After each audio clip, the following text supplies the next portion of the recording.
Саламатсызбы? Бүгүнкү видео бардык инсандар үчүн эң пайдалуу, маанилүү видеолордун бири болот. Дары сатып алууда эмнелерге көңүл буруу керек?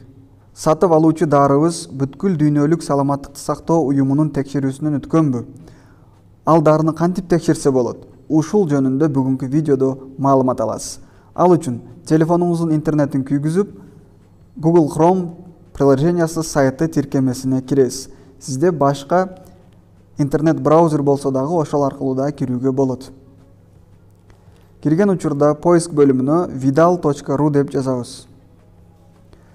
Жазганыбызда справочник лекарственных препаратов деп кызыл түстө В тамгасы менен чыккан сайт чыгат. Ошол сайтка поиск бөлүмүн басып vidal.ru киребиз. Көрүшүңүз мүмкүн, справочник лекарственных средств деген сайт ачылды. Vidal сайты.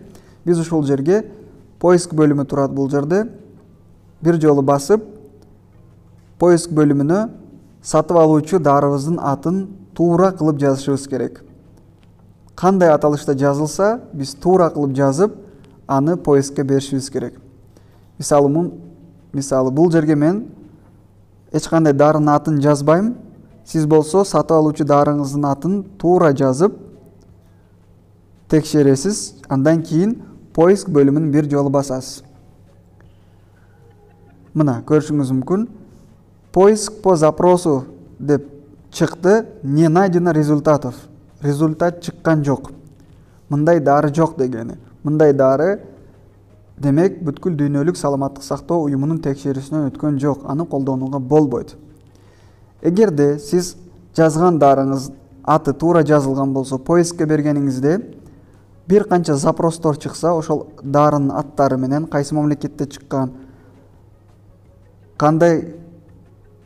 канча штук, бардык маалыматтары чыккан болсо, бирөөсүн тандайсыз, өзүңүздүн сатып алуучу дарыңызга карап, бир жолу басып, ал дары жөнүндө маалыматты аласыз.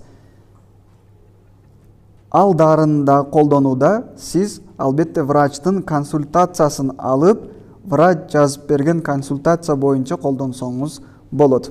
Эгерде дарынын аты бул жерде, бул сайтта результат чыкпаса, демек ал дары сиздин ден соолугуңузга терс таасирин тийгизет, аны колдонууга болбойт.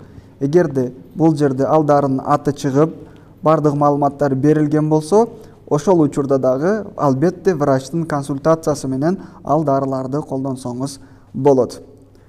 Урматтуу достор, бүгүнкү видеодо ушул маалыматтарды сиздерге жеткирип коелу дедик.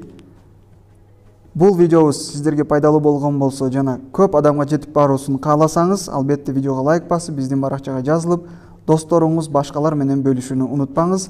Ден соолукта жүрүңүз.